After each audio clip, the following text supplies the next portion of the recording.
Hello everybody. This is the first part of the first lecture of your course on social change and globalization. I am Xavier Rambla. I am a professor of sociology at Universitat Autònoma de Barcelona. In this first part, I want to introduce the concept of global governance, which is the key theme of the first lecture, and then I will sketch some of the classical debates that have surrounded this concept, both in the fields of sociology and international relations. Governance makes reference to interactions. People, when we say that somebody is governing any institutions or any group, we mean that that person or that group of people are actually steering the collective affairs towards some kind of direction. Certainly, governments are in charge of a key part or a key subject of governance, but they are not the only governing subject in almost any institution and any country. Governments have a fallable power to do so, but they have to engage in interaction with many other actors in order to govern a country, or to govern an international organization, or to govern a business or any other kind of organization. So governance makes reference to interactions between actors involved in a collective problem. It's an array of very diverse actors or subjects or agents. By actors, subjects or agents, we mean individuals or groups of people who are able to make a difference, who are able to influence what's going on. The concept of governance explicitly aims to broaden the scope of the relevant subjects and to take into account all the relevant instruments. So it's not only legal powers of governments, and it's not only the law and the instruments that the law endows governments with. Global governance is an even more complex concept because it takes a wider set of realities into account than the simple concept of governance. Here we are not only dealing with different subjects and different instruments, but we are also dealing with different scales, or geographical scales, or levels of government. Roughly, we can define global governance as an analytic concept that explores how a variety of subjects deal with collective problems that affect the whole world.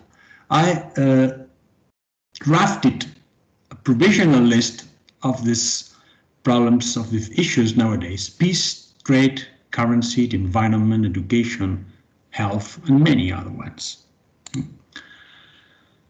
This slide simply lists a number of historical milestones of global governance.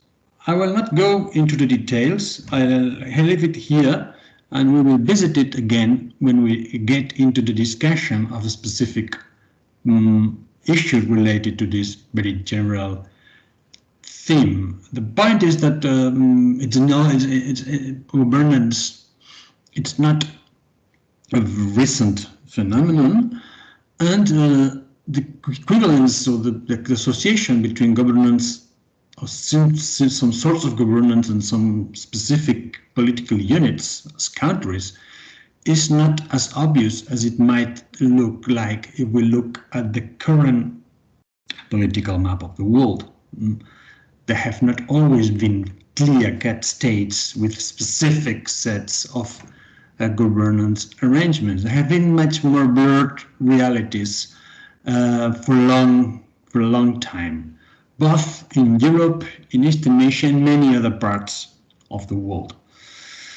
An important social change, an important and relevant social change in the last 20th century has been in the early 20th century, where the emergence of international organizations. Here you have an interesting list where you can go into the details of these kinds of what the League of Nations. It was an old one who was working between 1919 and 1939, but then we have a set of all international governing organizations which are still working right now. We also have a list of more recent social changes that have intermingled with the dilemmas and the predicaments of global governance nowadays. These are the themes that we will be visiting, we will be discussing in this course. So I will not, once again, I will not go through this list with detail, because this makes reference to all the topics that we will see in the following lectures and the following parts of the course. In the world of international relations, when I use IR, I mean international relations, or in the field of international relations, there has been a long-term debate between those scholars and those experts who adhere to idealism and those who adhere to realism. Please don't understand these labels literally. They are quite a specific understanding of these very broad concepts. Idealism normally draws on philosopher Immanuel Kant's work and has been developed over a long series of scholars, and maybe Hadley Bull, who is one of the best known examples of these scholars. The main issue is how common powers bring a peaceful world order. As you can imagine, that was a crucial issue in the 1910s and 1920s, 1930s and 1940s, because the world wars actually showed how collectives, how challenging collective security was for the world. Roughly, main argument that many idealist experts posit is that international organization can create some shared norms that really contribute to peaceful, to making a peaceful world order. Another strand of the scholarship draws on the thought of Niccolo Machiavelli, and has also been developed for even an even longer list of experts. Maybe one of the most recent ones, maybe Kenneth Wolff, but there are many others.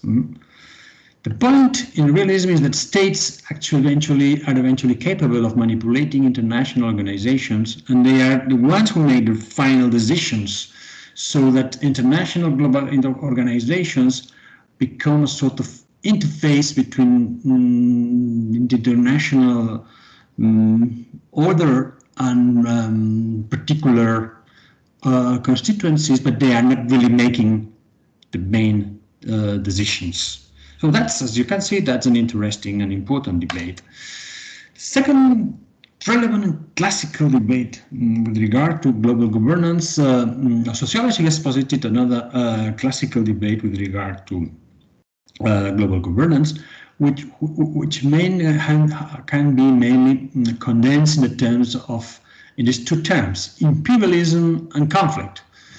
Many sociologists have drawn on Vladimir Lenin's account of imperialism in order to claim that capitalism is the driving force of international order. Lenin did not invent the concept. He drew on a series of British and German economists who eventually claimed that capital was eventually leading imperialism and the making of an international order that benefited. The key interest was making a profit, and those who were the owners of capital actually wanted to create an international order so that they could actually make bigger profits. That's Lenin's iron in a very well-known book, where he claims that imperialism is the highest stage of capitalism. It claims that monopolist capitalist organized associations divided home markets at first and then decided to form a sort of international order where they could also get the lion's share of the world's resources. However, a series of many other sociologists, and these two ones, Raymond Aron and Johan Galton, have been particularly relevant in the field of international relations, have argued that this that Lenin's account is at least too limited because it assumes that interest is the main driver of the main source of conflict. But they have claimed that it's not the point. It is not fully true. Actually, ideas and values are also powerful sources of conflict. So we kind of think that the whole international order is so obviously subordinated to economic interests. Well, these two classical debates can have been broadly criticized and have been widely reviewed, because of these two very significant weaknesses. Both of them conflate positive and normative theories, for instance, on peace and exploitation, and both of them overlook the link between micro and macro social orders. By micro, we mean individuals' actions. By macro, we mean the world order of capitalism. Well, I will stop here. This is the end of part 1 of lecture 1.